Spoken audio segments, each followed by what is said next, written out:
Tape Deck Media.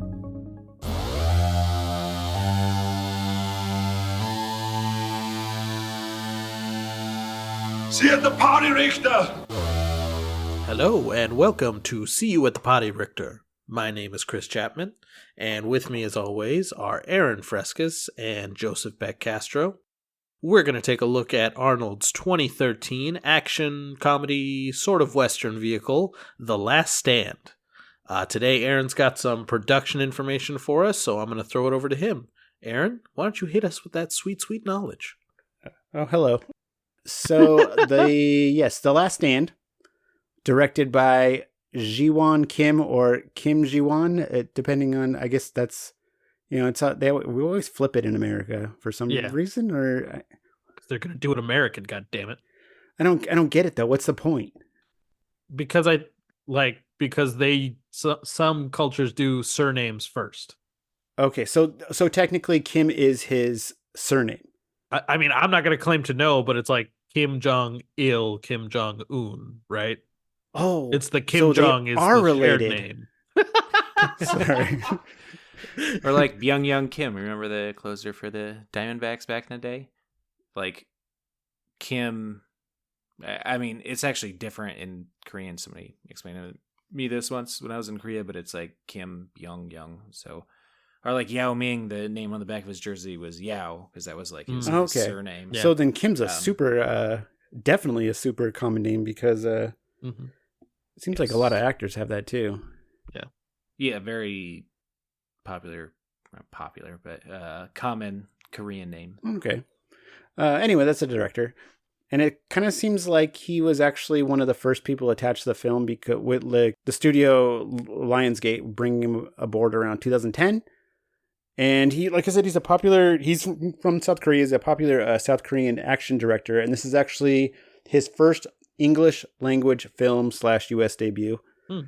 Was he on there pre-Arnold? Or was this an Arnold vehicle from the very beginning? From what I read, I think it was Variety, but he was attached before Arnold. Oh, okay. Like one of the first people, I think.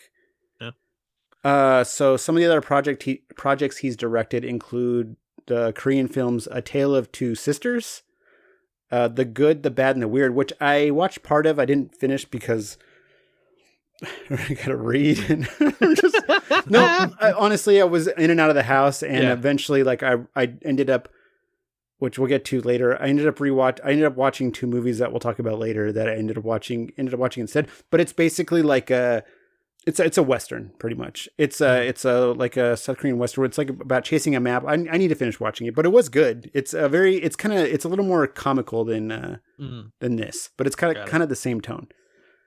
But that was this movie was hilarious to me. Yes, this movie is awesome. And then he did an Apple TV series called Dr. Brain, which I would have watched, but who the hell has Apple TV? Like, do you? I do. I do. There's like surprisingly good shows on there. Yeah. What do you have? There's not a lot. I really enjoy. There's a Mythic Quest, which is made by the guy who makes Always Sunny in Philadelphia. I really think that show is super good. Which guy is that? Rob McElhenney. He's like the actual creator. Yeah, Mac. Yeah, it's a scripted show. Yeah, it's got 2 seasons, I think, so far. Well, what's it about? I don't know if the 3rd season's happening or not. It's basically he runs a video game company that they produce like a MMORPG, like a World of Warcraft type type game, and that's basically, I mean, it's about a lot of stuff, but that's the premise. Okay. It's just a video game studio. And then there's, I mean, that's where Ted Lasso is, but I haven't watched that. That's where I haven't watched that either. What's their other? Severance is there. Haven't watched it. Nope. I don't watch a lot of TV, so I don't even know why I have this stupid thing. But well, why did you sign up for it then? Specifically, I wanted Mythic Quest and something else. You probably didn't watch. I don't even remember now. It's been so long. That Leonardo DiCaprio movie's on there. Which one? Killers of the Flower Moon? Yeah. Oh shit! You know, there is a place to get all this stuff that is not Apple TV. Oh, where? Where's that? It is somewhere in the high seas. I'm not exactly sure, but I think you just get a nice black flag and you go to the high seas and you'll find whatever you're looking for. I'm too lazy to get it when it's easy to get, let alone when I have to do extra work for it, like pirate shit. Ooh, whoa. Okay, this is off record.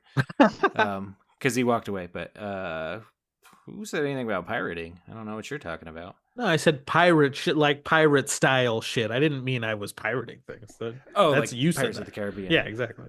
I never said that. You like Pirates of the Caribbean? Sure. Okay. First one's good. Yeah. The other two are fine, and then there's 4 more that I've never watched. Yeah. I don't know. Anyway. So yeah, it's called Dr. Brain. It's a Korean show. It's Apple TV's first Korean. It's in Korean, so you got to read if you're into that. So The Last Stand, it was written by Andrew Nauer, who doesn't have too many credits on IMDb, but most of them seem to be comedies, with the only one I've heard of being Senior Year, starring Rebel Wilson, which is the one where she gets in a coma when she's in high school and she wakes up when she's as old as Rebel Wilson is. Oh, is that what it is? You know what I'm talking about? I vaguely remember it, and It's when Netflix. in my memory, it was just like it was a Never Been Kissed. It was like old lady goes back to high school. I think that's what it was. And Erica watched it, and she said she liked it, but I didn't end up watching it. Yeah. He does share credit on that one with a couple other guys. But so according to Variety, Jeffrey Nachmanoff was brought in to rewrite The Last Stand. Although I guess it was obviously an uncredited rewrite because he's not credited. The only credited writer on IMDb is Andrew Nauer. But yeah, so Jeffrey Nachmanoff, Nachmanoff. I don't know names. I don't know, man. N-A-C-H, Knack or Natch, Manoff. So anyway, he's basically an action writer with credits including Traitor, starring Don Chiadle. Is that how you say it? Chiadle? Fucking idiot. That's right? The French guy, right? Yeah. Traitor. Yeah. It's about the French Revolution. That sounds more Italian. Chiadle. Chiadle? I don't know. Anyway, Don Cheadle. And then the Roland Emmerich masterpiece, The Day After Tomorrow. He wrote that. Good movie. Yeah, it's fine as far as movies go. It's perfectly entertaining as Roland Emmerich movies exactly. go. It's a movie you leave on the background. Yeah. When you're cleaning. Or if you're hungover, on drugs and at a whatever you call it, an Airbnb out in the middle of nowhere in Washington, and they only have a bunch of DVDs there. That's one that you put on, along with Infinity War. Even though you've never seen any Marvel movies, and then that's what you started really with? into Marvel movies. Nice. That is a good one to start with. Yeah. That movie blew my mind because the only ones I've seen before that were I watched the first 20 minutes of Avengers and fell asleep, and then I also watched, I think with you, Aaron, and our friend Eric, we went and watched Captain America in theaters, and that was good. That movie kind of sucked. I mean, it's good for that type of movie. I like that movie. Yeah, it's. I mean, I feel a lot better about it now, but at the time I was like, it's like The Rocketeer. I think I've seen Thor. And I just watched Thor again last night. It's not very good. It's fine. I like Thor more than almost anybody I know. I really enjoy that movie. The first one? Shits on it. Yeah, the first. What's wrong with the first one? I like the first one. But I probably like it too much. It gets better as it goes on. Yeah. But at the beginning, I don't know. When I watched, I'm like, they're in New Mexico. It's all deserty, and then they're in this shitty CGI space place. I'm like, I don't give a fuck. So those were the only two I watched. I'm like, dude, why is everybody into this shit? And then I saw a preview for Ant-Man. I'm like, are you fucking kidding me? Ant-Man? I'm like, dude, this shit is so dumb. And then he was like, yo, you see Infinity War? You ready for Endgame? I'm like, I don't watch that shit, bro. And then I watched Infinity War. And then I watched everything, at least every movie at least 3 times. A Jon Stewart in Half Baked. You ever seen Infinity War? On drugs. But that one and Winter Soldier are my 2 favorites. I remember watching Winter Soldier super high, and time slows down, and then fucking Bucky comes out of nowhere. I'm just like, what? Oh, I forgot that happened. Man, this movie's amazing. Yeah. So, all right, back to the movie. Oh yeah, or the day after tomorrow. Why was Right. that so? Okay, again, which drugs were you doing? I don't know, probably mushrooms. That would be. I mean, granted, I don't take drugs correctly. I don't take drugs anymore at all. But like when I was, I do too many of them, and then I freak out. So that movie would have freaked me the fuck out. Like, Yeah, I mean, like it's a perfectly. I mean, I wasn't like blown away, but it was like enjoyable. Had you seen it Fuck if it before? were on. I actually watched it in theaters, so yeah. Oh, I've seen okay, it got before. it. And if it were on now, I'd be like, yeah, it's tropey or whatever, but it's it's fine. enjoyable. it's Like, fine. But Aaron, you think you would freak out even if you had seen the movie before and you were on drugs? Maybe. I feel like I only really do weed. If I'm high, I can't watch a new movie. But if I've seen the movie before, I don't give a shit. It doesn't matter what it is. Yeah, maybe. Mushrooms are different. Like I've only done it once, and I wasn't watching anything. I was just trying in my room, trying not to die. So, or what I thought was trying not to die. I was watching The Door breathe. Got it. Yeah, and then fun. figuring out what's going on with life, and then forgetting. Anyway, Anyway, but yeah. So he also, Jeffrey Manaff also wrote and developed a show with Dylan McDermott and Toni Collette called Hostages, which is about a surgeon being blackmailed into assassinating the president after her family is taken hostage by a rogue agent, which sounds like it would be a plot of a movie, but it was a show with like 16 episodes. Jesus Christ. It's just, I don't know. I was like, when I read that, I was like, wait, what? That sounds like a 2-hour movie, not a 16-hour show. it's like Prison Break. Yes, And then they exactly. broke out of prison, and then they're like, "Oh fuck!" Now. We were expecting to get canceled. Yeah. Do we put him back in prison? I got to break out again. I think they do end up doing Yeah, that I'm pretty too. sure they do. He has to go back in, I'm pretty sure. But I think maybe between the two writers, it kind of feels like you can tell which one's added or punched up which parts of the movie, sort of. Maybe, I don't know. Or he just completely rewrote the movie, and then it was, once Arnold came on board, it was like, okay, well, now we got to write lines for him. Yeah. But yeah, as I mentioned in the pre-watch, this was Arnold's first film after spending the previous 7-ish years as governor of California, with his last starring role, California. California. Yeah, there you go. I even wrote it down phonetically and I still did it wrong. But his last starring role being 10 years prior in the 2003 sequel to Terminator 3.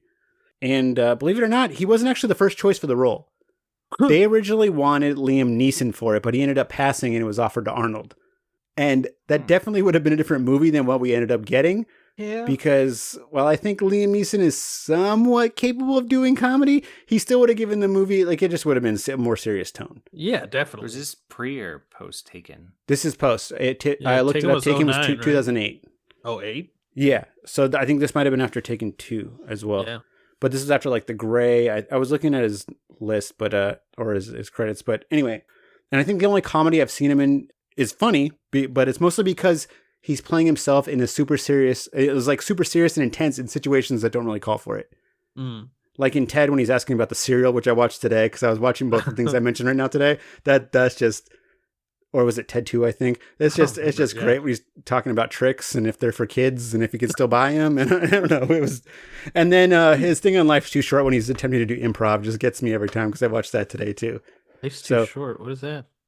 I think I showed it to you guys or mentioned it to you guys. I'll send you a link to it. Okay. It's with Ricky Gervais and Stephen Merchant. Oh, okay. And it's about Warwick Davis. Like it's his show. Oh, yeah, okay. yeah. I've seen that. And Liam Neeson in the first episode, he randomly like walks in and he because they're at Warwick Davis is at Stephen Merchant and Ricky Gervais's office. And he walks in, he's like, I want to start doing comedy improv, anything. And they're like, okay, let's improv a scene. And just the way he's just basically doing the same thing as in Ted, but it's like, gets darker. So it's pretty good. Anyway. So yeah, basically he's Leslie Nielsen, because Leslie Nielsen was like a serious actor. Yeah, but he wasn't a comedic actor, but then they put him in Airplane. But he can serious, but he was saying funny stuff. Yes, but he does it differently. Like, I don't know how to explain it. Like, different kind of serious. Like he plays a straight man's ish, sort of. Yeah, he's still in on the gags, but it's like he's more of the silly straight man. Where Liam Neeson, anytime he does, like in the Ted role, and that is just super serious. Like he's playing himself basically, and it's it's not goofy at all. It's uncomfortable. Gotcha. Yeah, sort of, but it's I don't know. It's uncomfortable. I think it's uncomfortable for the people in the scene. Yeah. But he basically does the same thing in A Million Ways to Die in the West, but he's also the villain, so he didn't really need to be funny there. Yeah. Which, did you guys watch that movie? Because I like that movie. I did. Yeah. I like almost everything that Seth MacFarlane does, not animated. Even because, again, it's in the background. Some of family. Well, granted, it's completely different now because the writers are. He's just the voice now, but it's fine. It's I don't know, but I very much enjoyed Ted, A Million Ways to Die in the West, The Orville. I like that show. I didn't watch that. It's just Star Trek. It's just Star Trek. Okay. Like everybody's more like modern day person. Yeah, can get a little old, but like for the most part, it's just Star Trek. But I watched. I have Peacock because they had a Thanksgiving, Black Friday. It was $20 for a year, so I got that and I watched the season of Ted, and it's entertaining. Like it's because I think he wrote all of them. He wrote most of them and he directed all of them, I think. But yeah, it's good. You should check it out if you have Peacock, which is probably even less of a chance than Apple TV. Or I'll give you the password for Peacock. It's good. Yeah, I have your Peacock. Yes, yeah, you do. Hey. Anyway, okay, moving on. So as far as Liam Neeson goes, I'm sure The Last Stand probably still would have been entertaining with him in it, but I'd say this is probably the closest we've seen so far to resembling like an 80s or 90s Schwarzenegger film. Yeah. And I'm so glad that Arnold ends up being in it. And although I guess we still have a few movies left from his like comeback period or whatever, so maybe we'll get one more.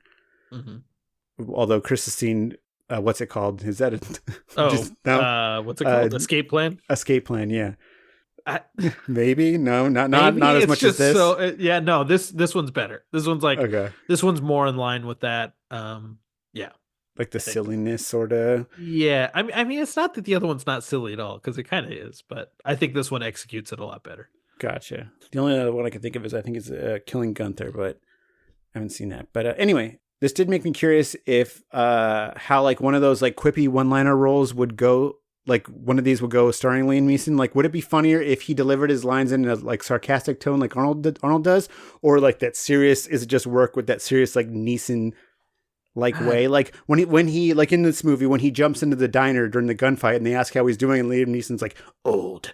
Like, would that have worked, or you need like Arnold's like kind of like old? Like, I think tired, that scene would have worked. You know what I don't know if he could do? There's the scene where the old lady. I don't want to spoil anything, but the scene with the old lady and he looks at her and he says obliged. Yeah, I don't think Liam Neeson can play that properly. Like because it would be serious. Yeah, it would be like serious and like I don't think that's gonna play correctly. I don't know. No, the only one I'm thinking of was like I know like they most likely rewrote the sheriff part to better fit Arnold's strengths and probably threw in more one-liners. Yeah, but I feel like some of the lines might have been funnier coming from Liam Neeson, like just because it's so completely unexpected. Like especially like you fucked up my day off. Like yeah, see, I think that I might have almost been better with Neeson. Yeah, that would be great. Yeah. Well, I think the real question is, how much better would Schindler's List be if it had Arnold instead of Liam Neeson? It's just a German. Like, wait, was he supposed to be German in that? He's. I've never actually seen that all the way through. Yeah, I don't remember where they are. Come on, get away from the Nazis! Do it now. I think like prime early '90s Arnold in Schindler's List. Amazing. He's wearing a suit with no sleeves. He's on. more German than Ralph Fiennes. Come on, all Jews over here now. Come on. Oh, man. Anyway, let's see how much of that's going to get cut. All of it. No.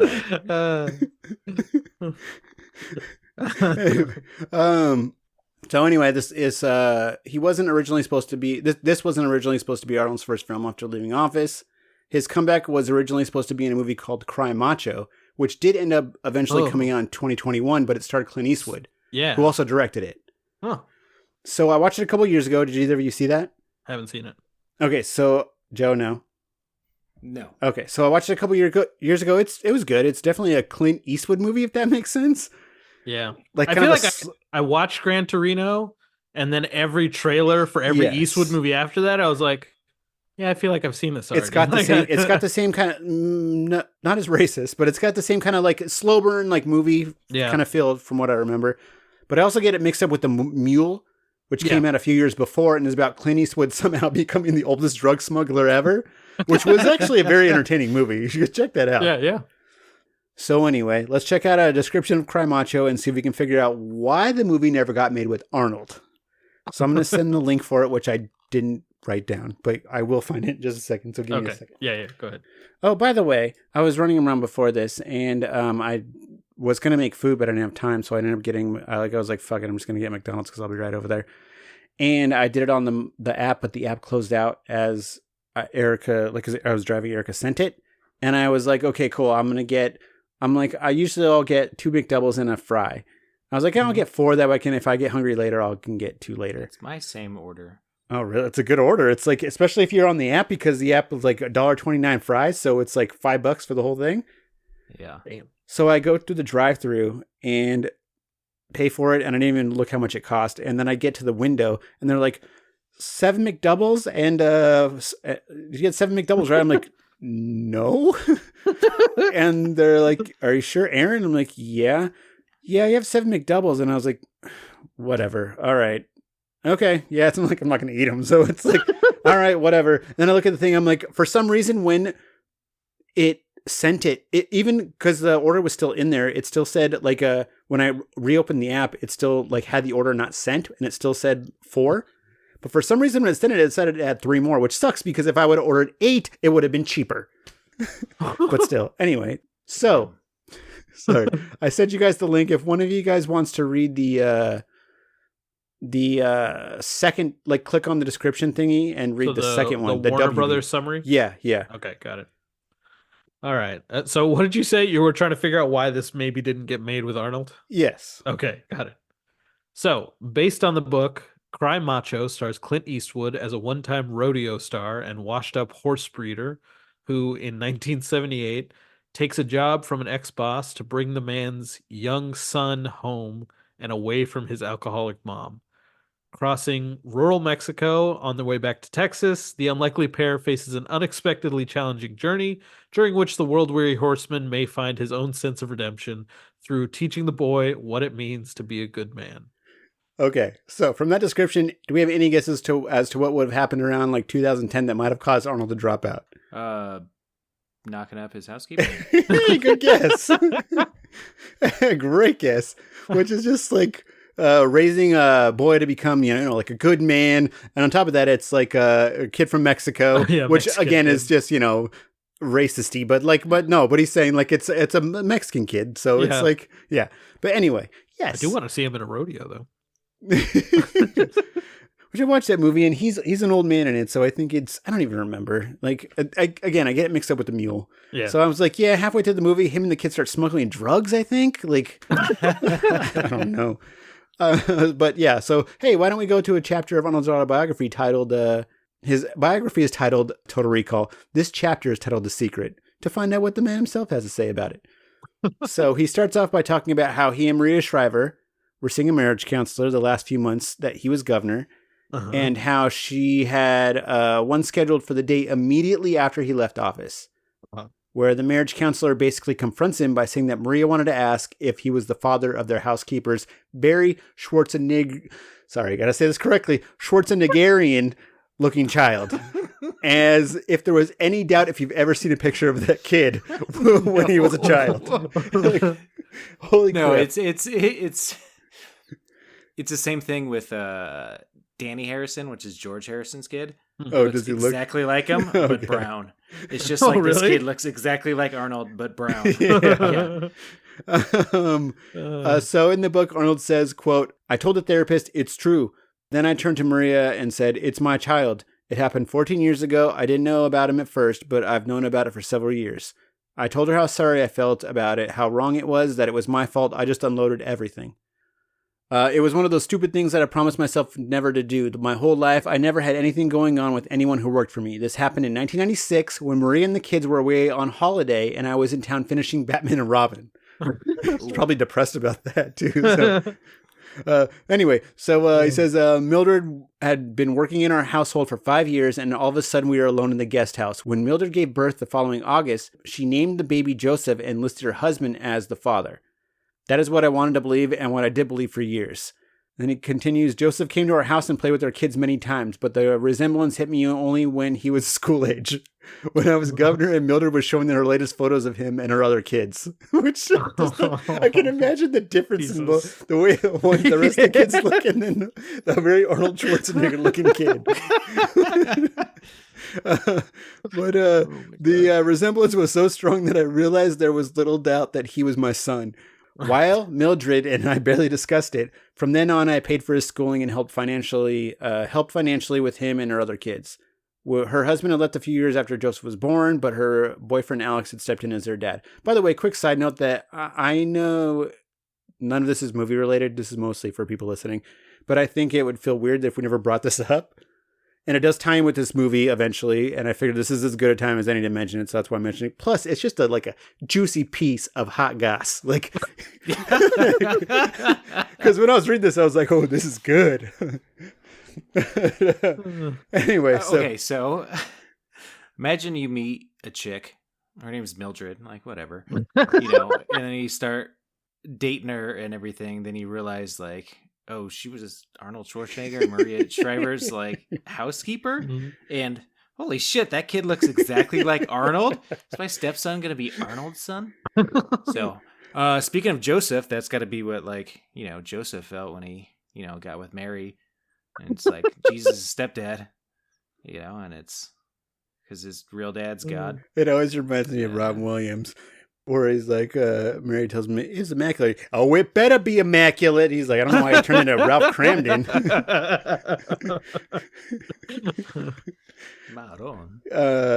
Anyway, so he goes on to say in the book, quote, Maria had asked me many years before if Joseph was my child. At the time, I didn't know that I was his father, and I deny it.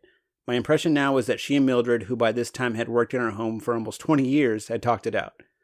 In any case, very little of what I had to say seemed to be news to Maria. The issue was out on the table and she wanted answers. So she ends up asking why he didn't tell her earlier. Unquote. So she ends up asking why he didn't tell her earlier, and he pretty much says that 1, he didn't know how to do it without basically blowing up the marriage.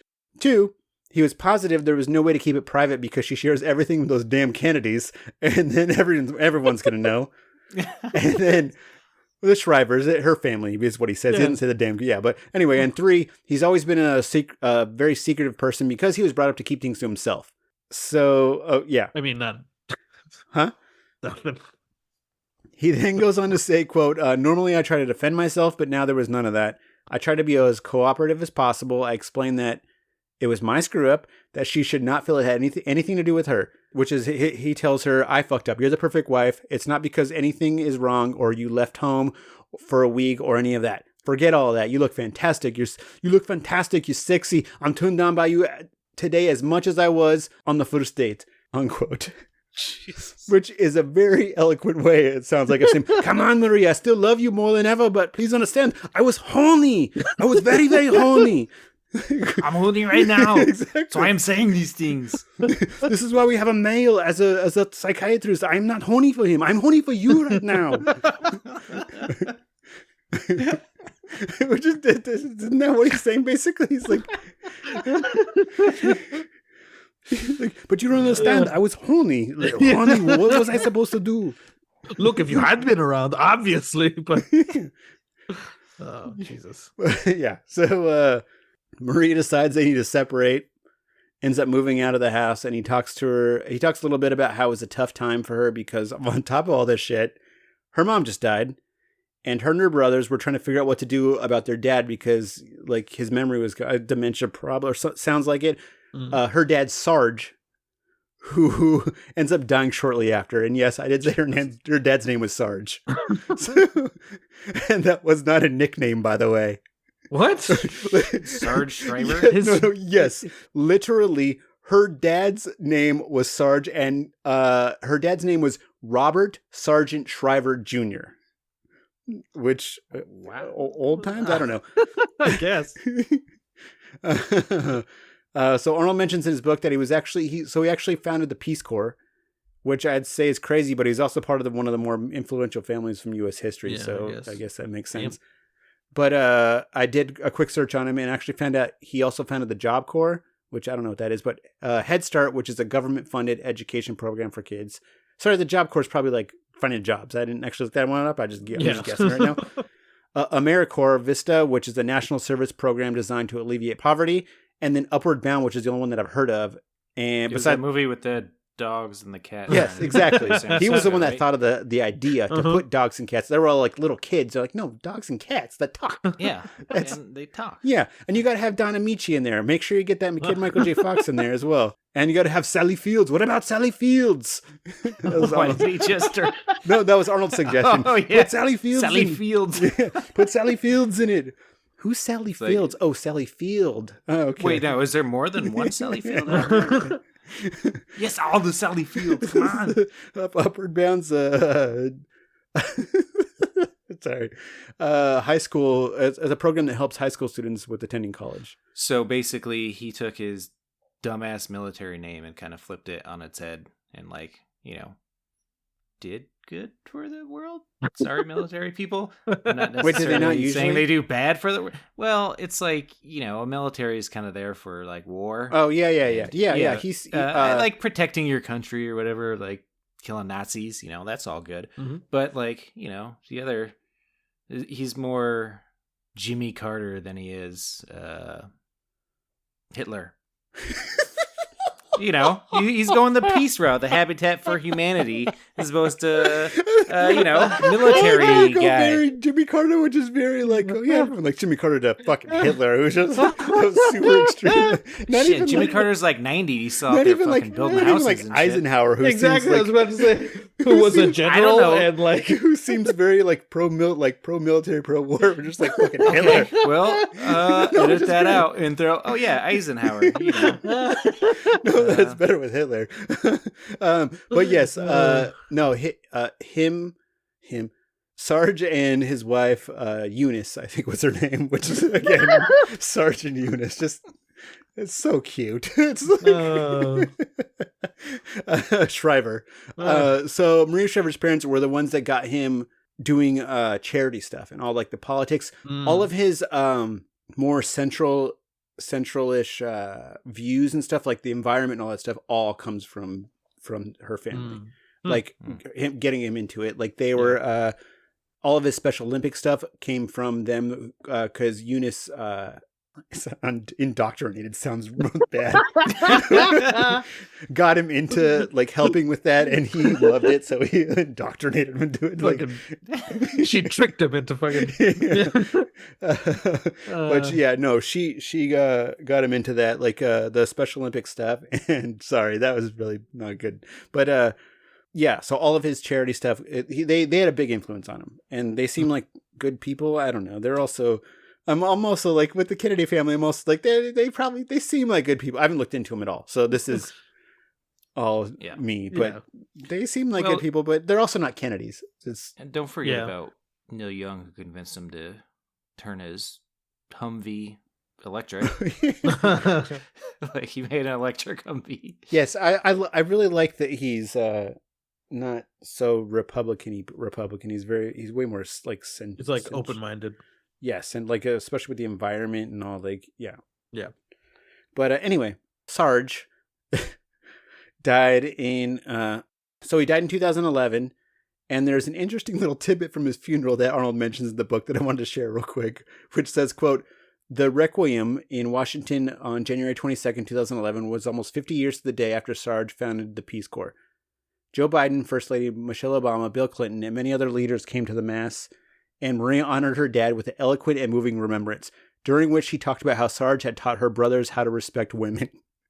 That may have been partly directed at me, but I'd heard Maria praise her father in similar words many times." Which I was like, no, it's like, Jesus. I don't know. Keep in mind, this was at this time, absolutely no one knew about the kid. Mm-hmm. Like even their own kids didn't know about it. They knew that they were separated, because as we're going to find out, Maria is not going to end up living at home. But I don't think that they told him the reason why, or the real reason why, actually. Which, like I said, hot goss, man. Some good stuff. So he continues in the book kind of trying to explain why he did what he did, which basically boils down to, I kept it a secret, but probably shouldn't have, saying, quote, I asked myself what had motivated me to be unfaithful and how I could have failed to tell Maria and Joseph for so many years. A lot of people, no matter how successful or unsuccessful they are in life, make stupid choices involving sex. You'll feel you'll get away with ignoring the rules, but in reality, your actions can have lasting consequences. Probably my background and having left home at an early age also had an effect. It hardened me emotionally and shaped my behavior so that I was less careful about intimate things, which, okay, sure. He also says, quote, at the time I found out for sure that Joseph was my son, I didn't want the situation to affect my ability to govern effectively. I decided to keep it a secret not only from Maria, but from my closest friends and advisors. Politically, I didn't feel it was anybody's business because I hadn't campaigned on family values, which, while that might technically be true, I feel like the public voters probably would have thought a little differently about that, but whatever. Like that's a good way to justify it for yourself, especially, like, I get it, like if he's justifying it to himself because he's like, fuck. He's like, whatever. They don't need to know. Like, I didn't actually do that. Like, it's something that you tell yourself that you don't actually believe. It sounds like. Yeah. But he continues by saying, quote, I blocked out the fact that as a husband and father, as a man with the wife and family, I was letting people down. I let them all down. Joseph, too, I wasn't there for him as a father needs a boy. I wanted Mildred to continue working in our home, but I thought I could control the situation better that way. Because I thought I could control the situation better that way, but that was wrong too. Yeah, I don't know. It just sounds like a time bomb waiting to happen there, especially as that kid gets older and more Arnold-like looking. like yeah. Yeah. So, he then talks about being called by the LA Times and being asked questions about them separating, and he released a statement saying it was amicable. Their therapist then suggested including the truth so that it would be clear who is the victim and who's the wrongdoer, but Arnold was opposed to it because he's like, F that, like, I'm not a public official anymore, and I don't have to share my private life with these jabronis. That's not an actual quote. But then he remembers, he's like, which he says, quote, I've let the public know everything else about me, so why hide this negative side? Which is true, and also wouldn't have mattered because within a few days, reporters started asking questions about his son born out of wedlock.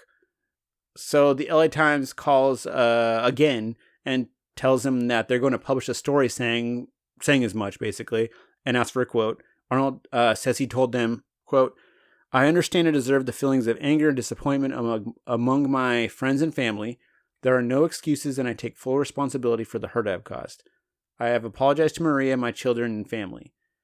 I am truly sorry. I ask that the media respect my wife and children through this extremely difficult time. While I deserve your questions and criticisms, my family does not. So, this is when he decided it's probably time to tell the kids what happened. The night before the story breaks. Yeah. Which he mentions in the book, saying, quote, Patrick and Christopher, his son was a toddler anyway, so redo that. Patrick and Christopher were home with me. Sorry. Patrick and Christopher were home with me, so I asked them to sit down and told them face to face. In each conversation, I explained that I made a mistake. I said, and this is a quote inside a quote, I'm sorry about it. That happened with Mildred 14 years ago, and she got pregnant, and now there's a child by the name of Joseph, which is funny because I'm like, yeah, I'm sure they would have been like, yeah, we played with him. We know who he is. Yeah, he just mentioned that earlier. And he says, it doesn't change my love for you, and I hope it doesn't change your love for me, but this is what happened. I'm terribly sorry about it. Your mother's very upset and disappointed. I'll work hard to bring everyone together again. This is going to be a challenging time, and I hope it won't be too awful with the response from other kids at school or the parents when you go home to your friend or you go to your friends' houses or when you turn on the TV or pick up a paper. Like I said, I'm curious if they're just gotta be like, dude, we know Joseph, obviously. Like on top of that, I'm like, I'm not sure what the rest of it, like the housekeeper's kids look like, but Danny DeVito, weirdly. Yeah. But like, well, okay, exactly. Like Joseph looks like the baby from Junior. Like when Arnold first gets like when he's having that nightmare about getting pregnant, and when he bursts the baby, it's just like his face superimposed onto a baby. That's basically what Joseph looks like.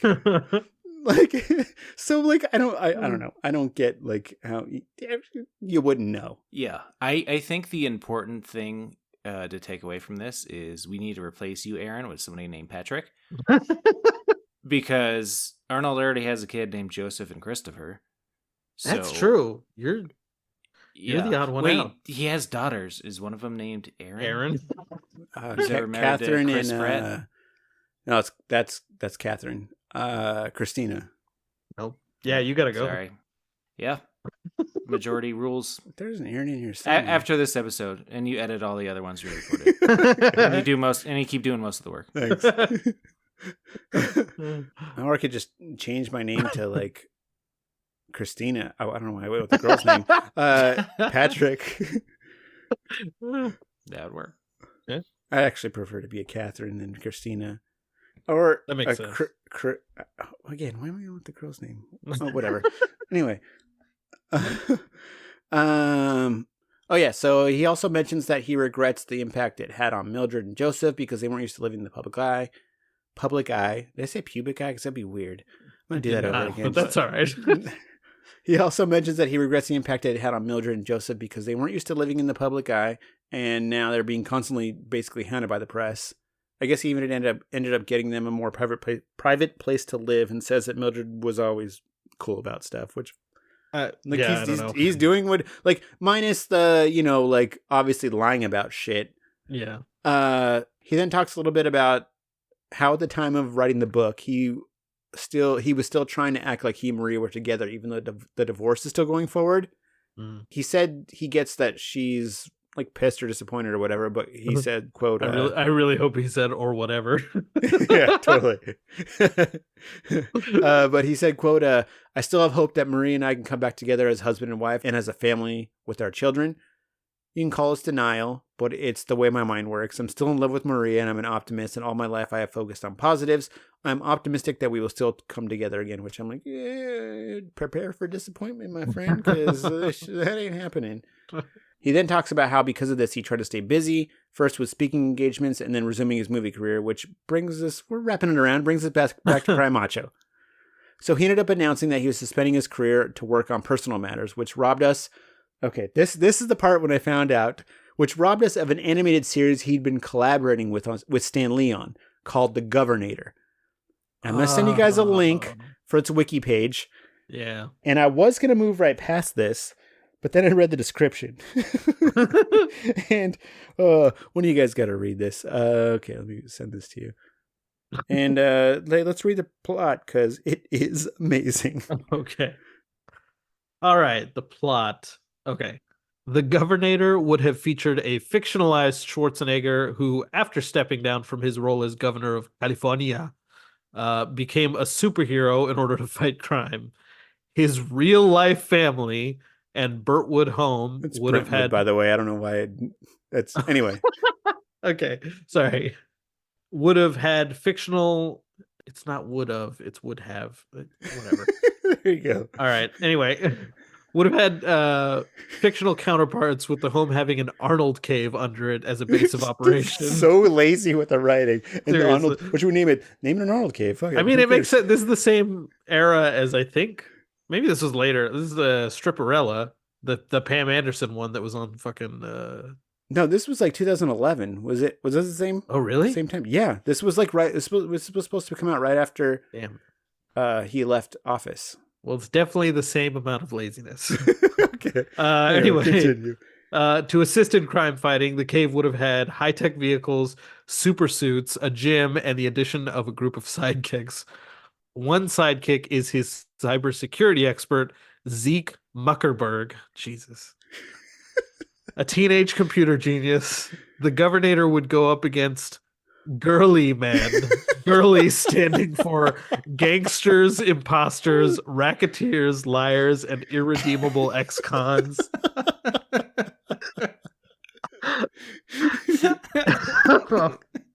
His recurring supervillains. Larry King also appears in the trailer as an investigative reporter. And then there's a whole bunch of screenshots of like concept art. Do you want to watch the trailer? Oh, I haven't seen it yet. I haven't seen it yet. I waited because I was like, "Oh shit, there's a trailer." Sure, let's watch the trailer. Oh no! I probably should have looked beforehand. Hold Are you going to find it real fast? I'm going to see if it's on YouTube. I'm sure it is. It has been an honor to have served you for this past 8 years. But now, I must say goodbye. Governor, will you be returning to your life as a movie star? Larry King out of his chair. No, Larry. I've had a great career, as you know, as a bodybuilder, as an actor, and as a politician. Now I'm going to be a private citizen once again. I won't be back.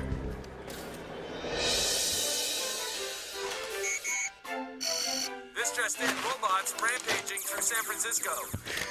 Oh, that's right. Well, you're in luck. Yeah, you better hope the fucking Governator gets there. That's true. Also, how awesome would it be if robots were there, huh?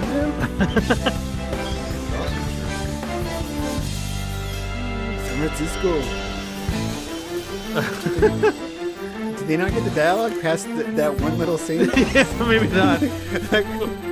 Wait, was one of those just an Iron Man suit? Was it? We'll go back.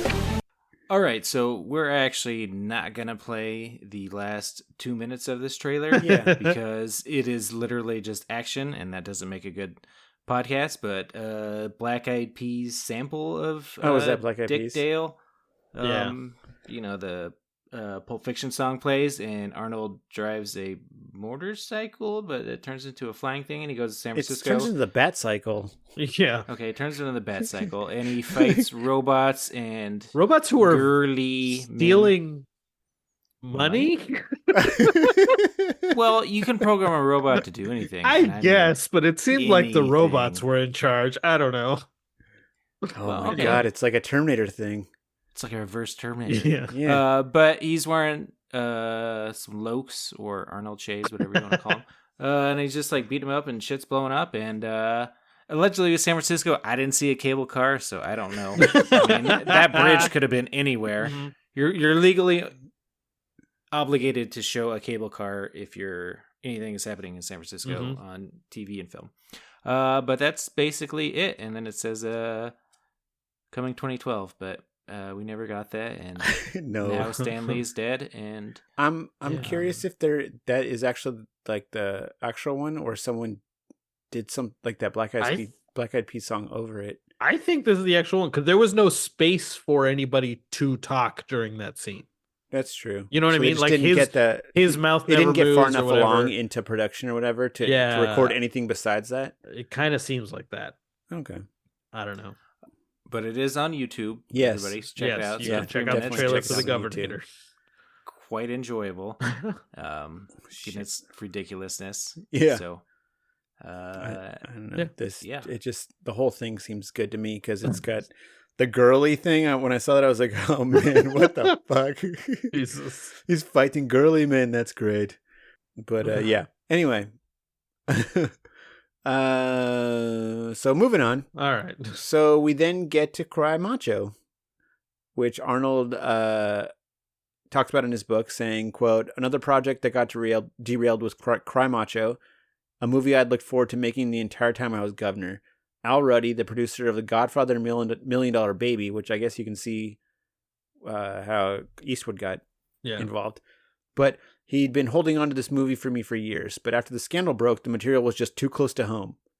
The plot revolves around a horse trainer's friendship with a streetwise 12-year-old Latino kid.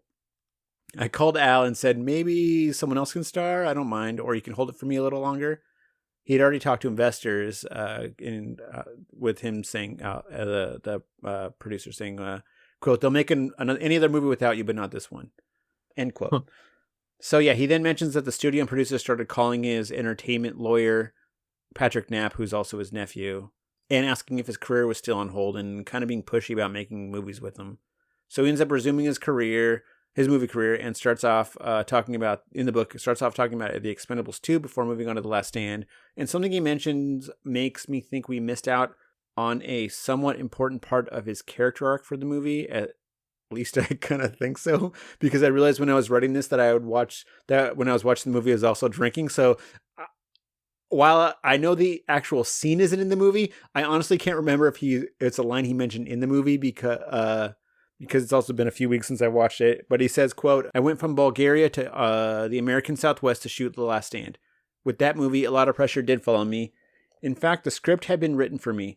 I play an LAPD drug cop who is near retirement. After my partner gets crippled in a bungled raid, I decide I can't handle the job anymore. So I go back to my hometown on the Arizona-Mexico border and become sheriff. Then suddenly," just sums up the movie real fast, "then suddenly a drug gang is headed my way after escaping the FBI, blah, blah, blah. We're supposed to stop him. 3 inexperienced deputies, Last Stand. It's a great role." He says it's a great role. The sheriff knows if he succeeds, it will mean everything to the town. His reputation's on the line. Is he really over the hill or can he do it? End quote. Okay. Did it mention that stuff about the LAPD drug cop and the bungled raid was in the movie or no? It wasn't, right? Yeah, No. it was. It was? They changed some stuff. They mentioned he got shot. No. There was a big drug raid. He talks about it then. He No. doesn't mention much about it, but there's definitely scenes about it in the movie. The FBI talks about it. He barely mentions. Yeah, he barely mentions that he was in the LAPD. Okay, in narcotics. Was it when they're saying like who the sheriff is, when like Forrest Whitaker's getting like a breakdown of it? Yeah. Okay. Correct. He got shot, I think, 5 times, and everybody else died. Yeah, everyone else in his squad died. Okay. Again, so I mean, booze. I would be like, why did you survive and no one else did? Yeah. It's kind of a Suge Knight Tupac situation. Speaking of, okay, which is sort of speaking of because it's related, but not really though. Okay. Anyway, moving on. The movie also stars Academy Award-winning actor Forrest Whitaker as Agent John Bannister, who seem like he's a great actor, but honestly seems like he feels bad saying no whenever he's offered a movie role, because he does not seem to discriminate when it comes to what he says yes to, because that dude has seriously 134 acting credits on his IMDb. His career is strange to me. He's in a ton of random stuff, including shuffle paper, check notes. A movie with Johnny Depp called City of Lies, which Joe was just talking about, which is related-ish, which is about those two investigating the murder of rapper Notorious B.I.G. Never heard of it. Oh, yeah. I'm sure it's good. I remember that came out a couple of years ago. Another movie called Burden, co-starring Usher, about a KKK museum opening up with in a South Carolina town. I'd never heard And then of a that movie called Repentance with Anthony Mackie about an author and spiritual advisor who takes on a troubled client whose fixation on his mother's death ends up putting their lives in jeopardy or something like that. I don't know. Anyway, these are probably all really good movies, like not too shabby, and I'm sure they're super entertaining too, because I don't think I've ever seen him in anything bad.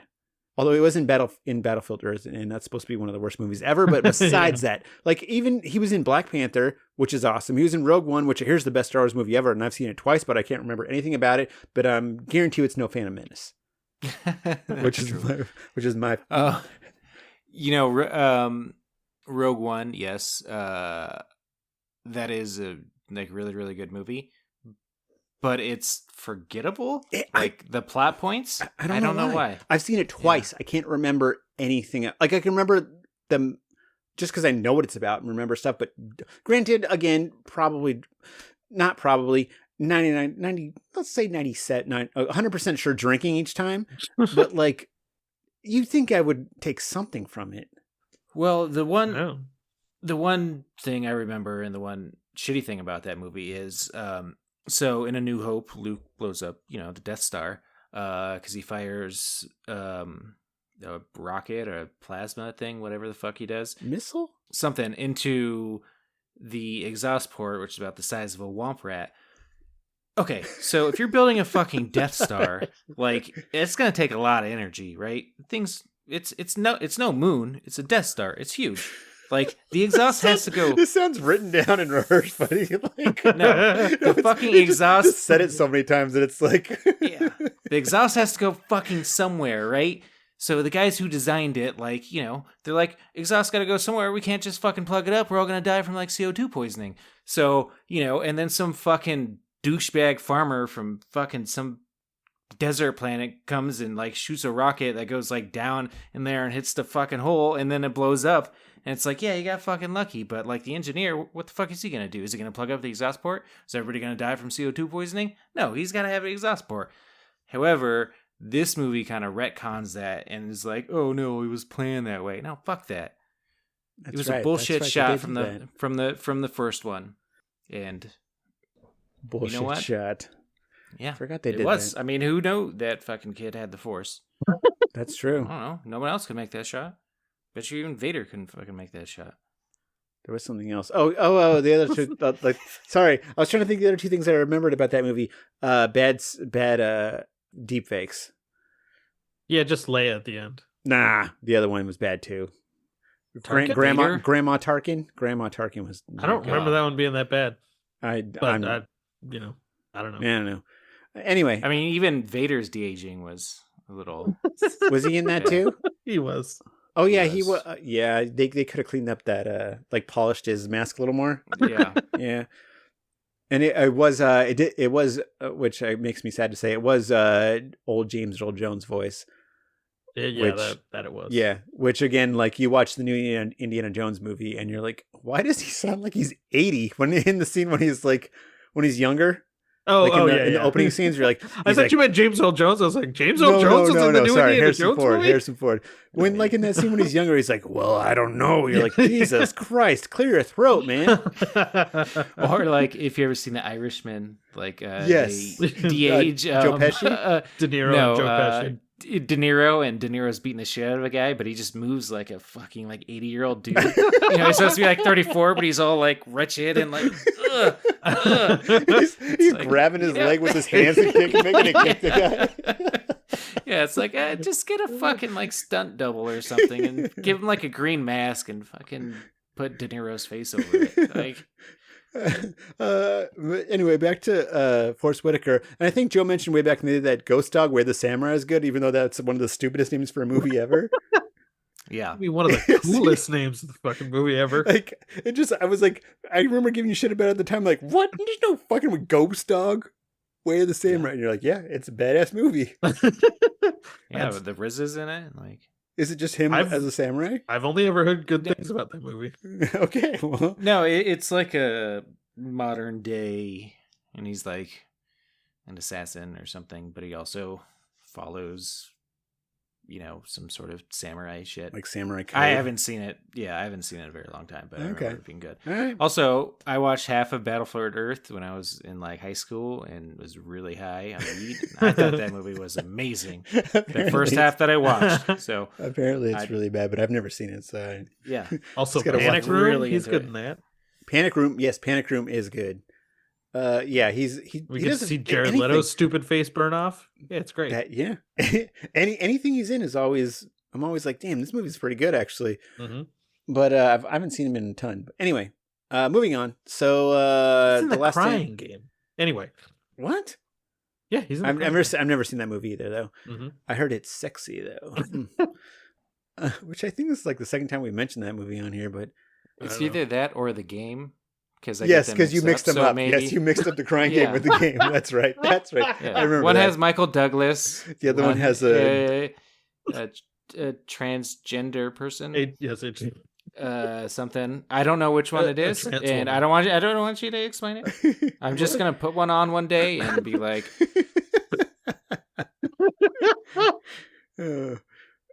You should still watch The Game though. I think it's on Netflix. I want to buy you both the DVDs, but swap them. Oh yeah, just burn them and then write the wrong one on there. So you forever think The Game is the Crying Game and the other way around. You should figure out how to do deepfakes and then deepfake Michael Douglas into the Crying Game. Yeah, the one where he hooks up with the transgender guy.